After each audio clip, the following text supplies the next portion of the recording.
A verdadeira igreja de Cristo está calada, acuada, fechada e quieta diante das abominações que se cometem aí fora em nome de Deus e contra o povo de Deus.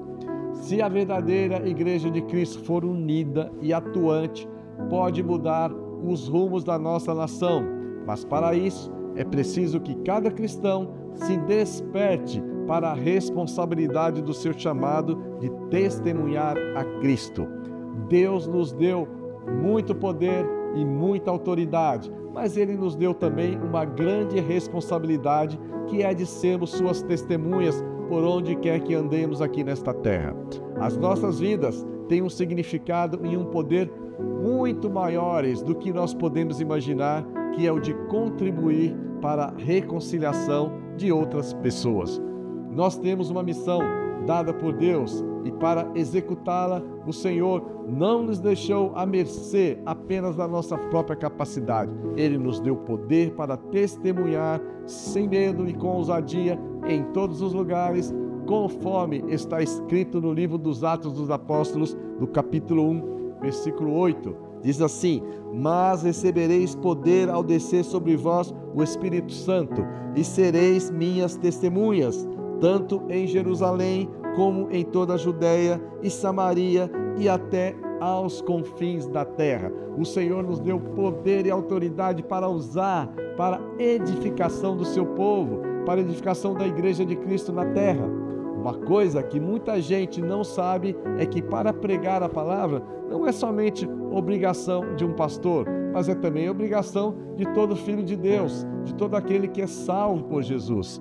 A minha tarefa e responsabilidade como pastor e bispo é liderar, orientar e lhe ensinar a usar a sua vida como testemunho, levando sempre o ministério com critérios espirituais. Quando temos na mente e no coração quem verdadeiramente deve ser exaltado e glorificado, quando nós temos a certeza do nosso chamado para anunciar a Jesus Cristo, nós liberamos todo o nosso potencial para darmos o nosso testemunho. A igreja tem como função aperfeiçoar a sua vida para que você cumpra cabalmente o seu chamado e, através dos seus ministérios concedidos pelo próprio Deus, tem que aperfeiçoar a sua vida para que o serviço para Jesus seja desempenhado com total eficácia. Se nós não fôssemos habilitados pelo Espírito Santo, nós não poderíamos fazer absolutamente nada. Tudo que somos, tudo que temos, tudo que nós fazemos é pela graça de Deus. E em se tratando de fazer a obra de Deus nesta terra, nós recebemos uma habilidade extra do Espírito Santo. Isso está em 2 Coríntios 3:5, onde a palavra de Deus diz assim: não que por nós mesmos sejamos capazes de pensar coisa alguma, como se partisse de nós. Pelo contrário, a nossa suficiência vem de Deus, o qual nos habilitou para sermos ministros de uma nova aliança, não da letra, mas do Espírito, porque a letra mata, mas o Espírito vivifica.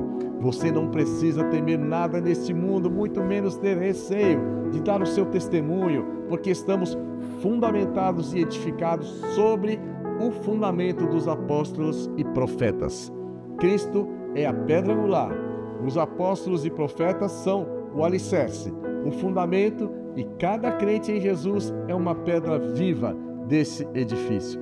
Vamos então falar por toda parte para todas as pessoas, vamos dar testemunho da nossa salvação para que todos conheçam a sua real situação, para que todos reconheçam o poder de Deus e se reconciliem para viver a vida abundante que Jesus veio nos dar. Vamos explicar a quem demos o nosso testemunho que a tristeza que o mundo dá produz morte, mas quando é o Espírito Santo a fazer a obra, ele permite uma tristeza, mas para que haja arrependimento, para que a pessoa seja salva, pois sem arrependimento não há salvação, como diz o apóstolo Paulo na sua segunda carta, escrita ao povo de Corinto, no capítulo 7, versículo 10, diz assim: porque a tristeza, segundo Deus, produz arrependimento para a salvação, que a ninguém traz pesar, mas a tristeza do mundo produz morte. Portanto, cabe a nós falarmos a verdade a todas as pessoas que o Senhor colocar em nosso caminho,